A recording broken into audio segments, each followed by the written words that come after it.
I did want to ask you about dating and relationships. You talk about this in the book.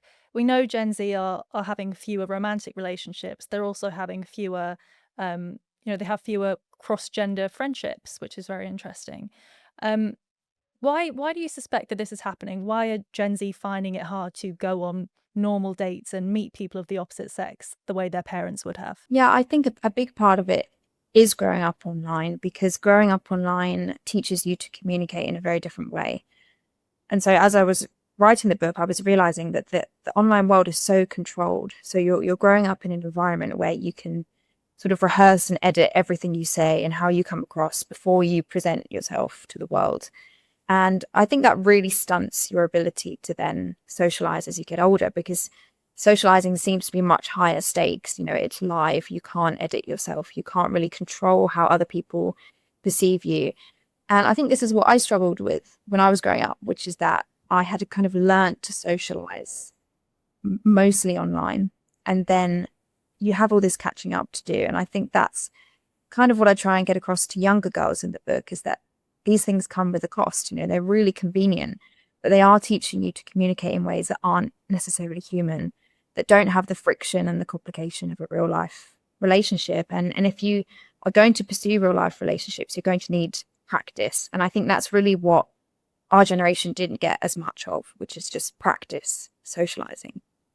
And when it comes to the way we look at relationships or the way we're told to look at relationships, do you think there's been something detrimental in that? I mean, a lot of Gen Z actually didn't grow up in two-parent households. Do you think that that's had a knock-on effect on how we view romantic love and what it should look like?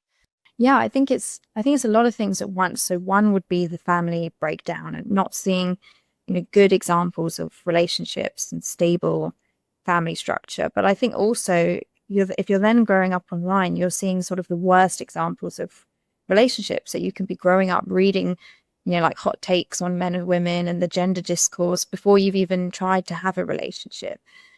And so I think that becomes very confusing for young people. I also think that the sort of central thesis of the book, that we're turning into products, also then affects relationships, because you start to view other people as products, and you're not only expecting perfection in yourself, perfection in other people. And I think there's an element of that to our generation and dating, where we sort of expect everything to be perfect, and if it's not, it's a red flag, and we can pathologize it and diagnose it. And I think the key theme of the book kind of ended up being risk aversion. And I think that plays throughout the chapters, but especially dating and relationships, this sort of expectation of perfection, and then growing up a lot of the time with divorced parents creates this fear and risk aversion around commitment.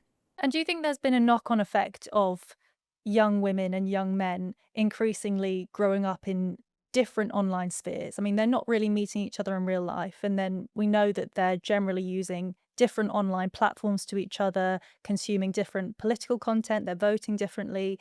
Do you think that that's had an effect in that we're not really looking at one generation's culture? We're looking at a generation split in two across gender lines. Yeah, that's such a good point. I definitely think that's happening. I actually noticed that when I've spoken to young men about the book, and they're all so convinced that young men have it harder than ever and girls don't suffer at all. And then when I speak to girls, they think the opposite. They think men don't suffer at all, and it's actually girls that, really struggle with dating and relationships in this kind of modern world. And I think a part of that is because we are, as you say, sort of siloed into two different worlds. And then the algorithms are sort of categorizing you by your gender along with other characteristics. And so you're getting a completely different worldview.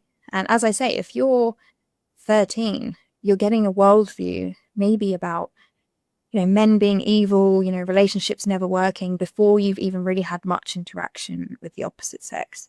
And so I try to get across in the book, although it's mostly about young women, I do touch on that both sides are sort of doing this. So you have female influencers who are saying, men are all evil, don't ever commit to a man, be an independent woman. But then you also have male influencers saying women are all selfish and self-obsessed, don't ever commit to a woman. And I think both genders are getting this really risk-averse messaging and being told to avoid vulnerability at all costs.